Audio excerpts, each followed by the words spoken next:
Récit de vie 2019, Pascal Varocco.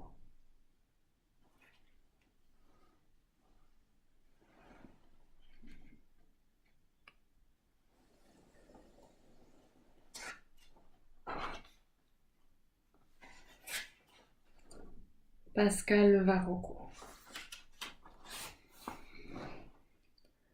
Ce livre est une brève autobiographie de ma vie.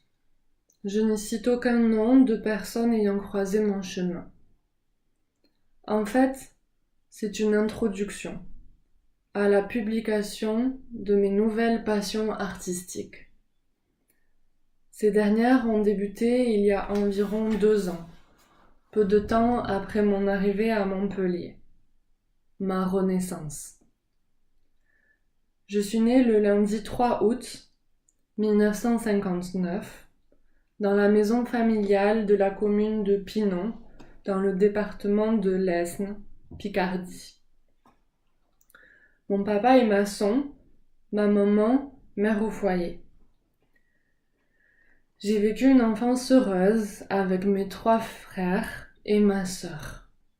J'étais un enfant calme et un élève sérieux dans la moyenne. À l'âge de 16 ans, je me suis dirigée vers une école hôtelière. J'y suis restée 1 an. N'ayant pas pu me diriger dans la filière garçon de salle, j'ai quitté l'école et suis entrée dans la vie active comme serveur dans un restaurant.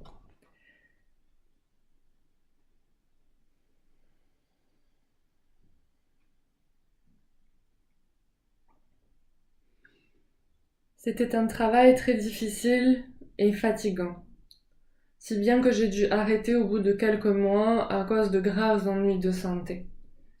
Après quelque temps de convalescence, j'ai trouvé un emploi dans le libre-service d'une grande surface. Plusieurs mois après, j'ai été dirigée vers un poste de surveillance et sécurité du magasin.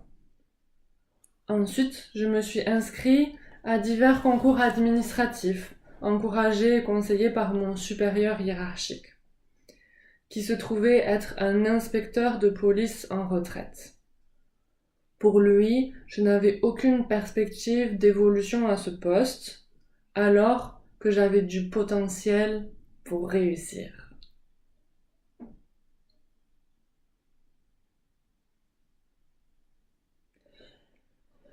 Pour lui, je n'avais aucune perspective d'évolution à ce poste, alors que j'avais du potentiel pour réussir. Je me suis présentée au concours de police, CRS, douane et administration pénitentiaire. J'ai été admis à l'âge de 20 ans. De gros ennuis de santé, phlébite et embolie pulmonaire ont retardé mon entrée dans ce nouvel emploi. J'ai donc été envoyée, non pas en prison, je me permets, j'ai donc été envoyée aux prisons de Lyon pour y effectuer une formation et un stage pratique pendant 5 semaines. Dans des conditions de logement et de vie effroyables.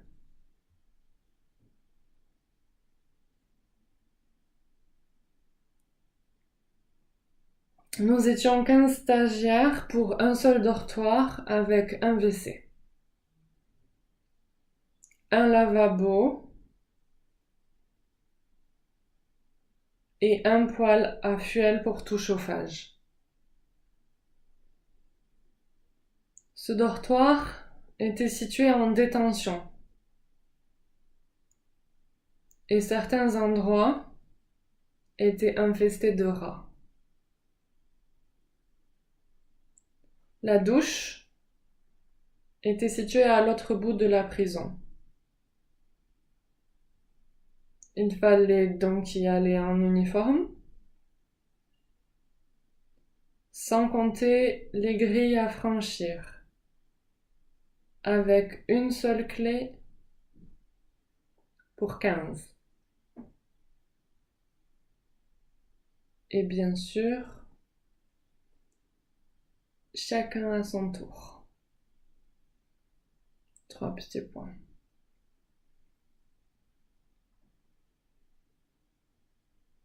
Après ce stage, j'ai fait 2 mois à l'ENAP, École nationale d'administration pénitentiaire, qui se situe à Fleury-Mérogis, dans l'Essonne. Cette formation très condensée n'est pas suffisante. Au programme, les écrits professionnels, le code pénal, le brevet de secouriste, les réglementations pénitentiaires, la self-défense et le sport.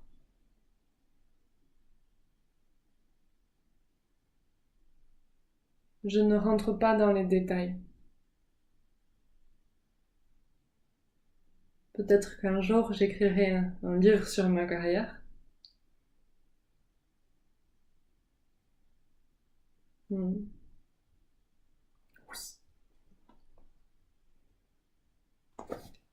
J'ai rien dit.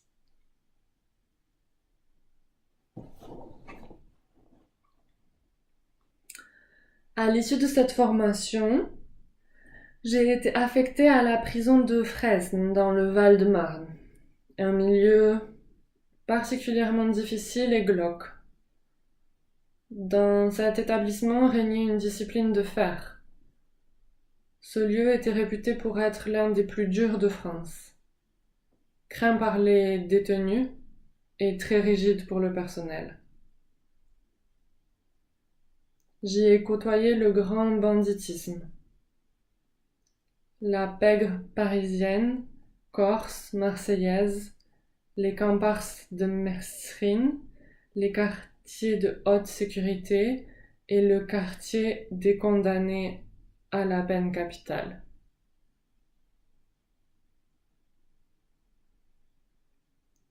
Lorsqu'à l'âge de 20 ans, on se retrouve face à des individus qui attendent la grâce ou l'exécution, on a une autre vision de la peine de mort.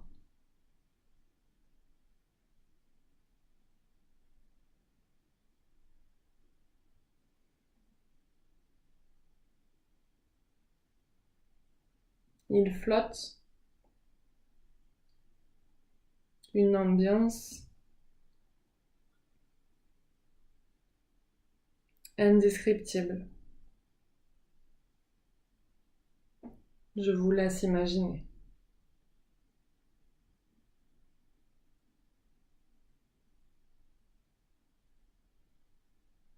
Peut-on imaginer?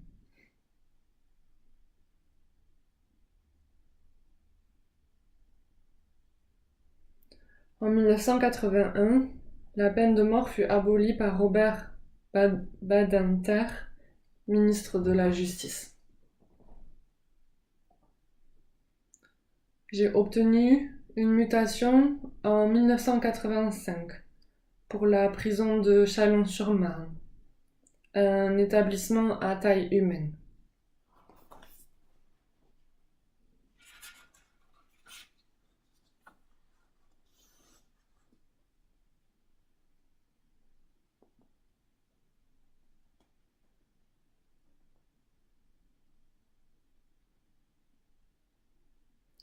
En 1991, une vague d'émeutes est venue secouer les prisons. 3 petits points. Suite au prochain épisode, page 6. À tout de suite.